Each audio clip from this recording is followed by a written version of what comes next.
السلام علیکم ورحمۃ اللہ وبرکاتہ۔ القدس مسلمانوں کا قبلہ اول ہے۔ مسئلہ فلسطین امت مسلمہ کا مشترکہ مسئلہ ہے۔ مرکز تحفظ اسلام ہند کے عظیم الشان تحفظ القدس کانفرنس سے مولانا اشرف عباس قاسمی کا خطاب۔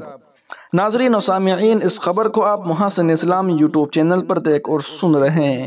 آپ سے درخواست ہے کہ تمام تازہ ترین اپڈیٹ حاصل کرنے کے لیے ابھی اس چینل کو سبسکرائب ضرور کر لیجیے گا۔ مرکز تحفظ اسلام ہند کے زیر اہتمام منعقد عظیم الشان آن لائن تحفظ القدس کانفرنس کی دوسری نشست سے خطاب کرتے ہوئے دارالعلوم دیوبند کے استاذ حدیث حضرت مولانا اشرف عباس قاسمی مدظ اللہ نے فرمایا کہ سرزمین فلسطین نہایت مبارک اور محترم جگہ ہے، جس کے تقدس اور تبرک کا تذکرہ قرآن کریم میں بار بار آیا ہے۔ اس سرزمین پر اکثر انبیاء اور رسول آئے ہیں۔ یہی وہ سرزمین رہی ہے جہاں سے معراج کی ابتدا اور انتہا ہوئی۔ یہی وہ القدس ہے جو مسلمانوں کا قبلہ اول ہے۔ مولانا نے فرمایا کہ بیت المقدس وہ مقدس مقام ہے جو مسلمانوں، عیسائیوں اور یہودیوں کے لیے یکساں طور پر متبرک ہے، لیکن مسجد اقصیٰ پر مسلمانوں کا حق ہے، جس میں کسی دوسری مذہب کے پیروکاروں کا کوئی حق نہیں۔ مولانا نے فرمایا کہ جس وقت عالم اسلام کو استعماری طاقتوں نے اپنی سازشوں کا ہدف بنایا اور فلسطین کی سرزمین برطانیہ کے استعماری قبضے میں آنے لگی، تو مکار اور شاطر یہودیوں نے اس موقع کو غنیمت سمجھ کر اس خطے کے حصول کی خاطر کوششیں تیز کر دی۔ 1839 میں سب سے پہلا مغربی سفارت خانہ جو بیت المقدس میں کھلا وہ حکومت برطانیہ کا تھا، جس کا واحد مقصد یہودیوں کی خدمت گزاری تھا۔ اسی کے ساتھ ہی پوری دنیا سے یہودیوں کو بیت المقدس میں جمع کرنا شروع کر دیا گیا۔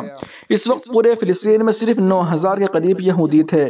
انہوں نے فرمایا کہ اس کے بعد سے یہودیوں نے اس بات کو ثابت کرنے کی کوشش شروع کر دی کہ یہودی قوم کو ایک حکومت کی ضرورت ہے۔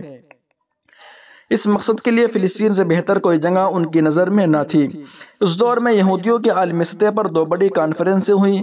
پہلی کانفرنس 1897 عیسوی اور دوسری 1898 عیسوی میں، جن کا حاصل یہ تھا کہ یہود اپنے قدیم وطن فلسطین کو دوبارہ حاصل کرنے کے لیے منظم ہو جائیں، چونکہ فلسطین خلافت عثمانیہ کا ایک حصہ تھا اور وہیں اس کے مالک و متصرف تھے۔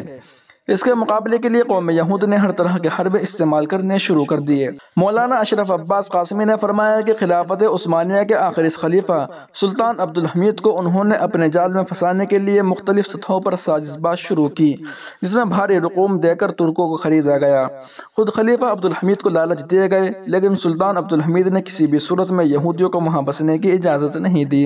لیکن 1909 عیسوی میں سلطان عبدالحمید کا انتقال ہوا تو گویا اس دن سے اسرائیل کے وجود کی بنیاد پڑ گئی، اور بالآخر 15 مئی 1948 عیسوی کو اسرائیلی مملکت کا اعلان قیام ہوا، جسے چند ہی لمحوں میں امریکہ، روس اور یورپ نے تسلیم کر لیا۔ اسلامی ممالک میں سے صرف ترکی اور اس وقت کے شاہ ایران نے یہ ناجائز ریاست تسلیم کر کے اپنی فکری ذلات پر مہر و تصدیق ثبت کی تھی۔ مولانا نے فرمایا کہ اس وقت جو کارروائی اہل فلسطین کی جانب سے ہوئی وہ در حقیقت کئی دہائیوں سے اسرائیلی تسلط میں بدترین حالات کا سامنا کرنے والے مظلوم فلسطینیوں کی طرف سے رد عمل کے طور پر ہوئی ہے۔ سوال یہ ہے کہ آخر وہ کیا حالات ہیں کہ اہل فلسطین و غزہ قابض ریاست اسرائیل کا، جو دنیا کا سب سے بڑا طاقتور ملک سمجھا جاتا تھا، ان پر اتنا بڑا اور منظم حملہ کرنے پر مجبور ہوا؟ یقیناً یہ وجہ ظلم و ستم کی انتہا ہی ہے، اور اسرائیل نہتے اور مظلوم فلسطینی شہریوں کو مسلسل قتل کر رہا تھا اور مسجد اقصیٰ کی بے حرمتی کر رہا تھا۔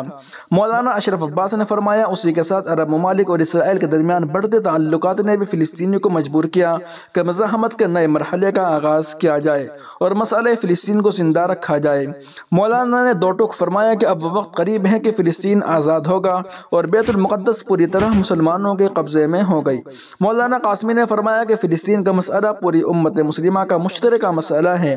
اہل فلسطین بیت المقدس کی حفاظت کے لیے اپنی جانوں کا نذرانہ پیش کر رہے ہیں، لہذا ضرورت ہے کہ پوری ملت اسلامیہ ان کے ساتھ برابر کھڑی رہے اور اسرائیلی جارحیت کے خلاف صدائے احتجاج بلند کرے۔